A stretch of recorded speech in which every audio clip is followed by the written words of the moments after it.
মেসিকে বোতলবন্দি করে বিশ্ব চ্যাম্পিয়ন হয়ে গেল স্পেন।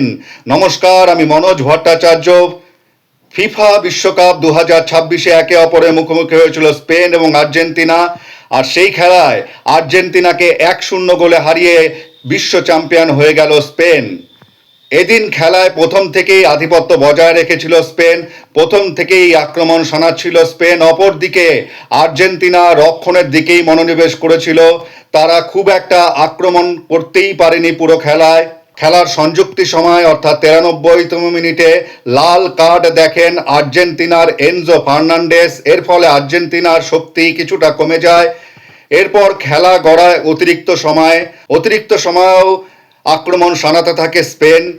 এরপর 106তম মিনিটে পেদ্রো পেরোর ক্রসে হেড করে নিকো উইলিয়ামস কাটব্যাক করেন আর এগিয়ে এসে জোরালো শটে গোল করেন ফেররান তরেস।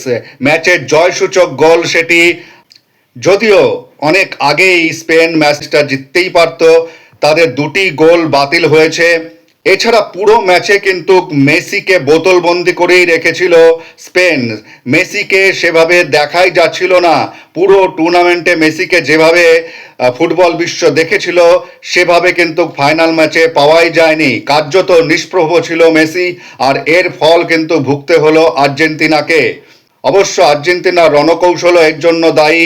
আর্জেন্টিনা বেশিরভাগ সময় রক্ষণের দিকেই মনোনিবেশ করেছিল, তারা কিন্তু অ্যাটাকিং ফুটবল খেলছিলই না।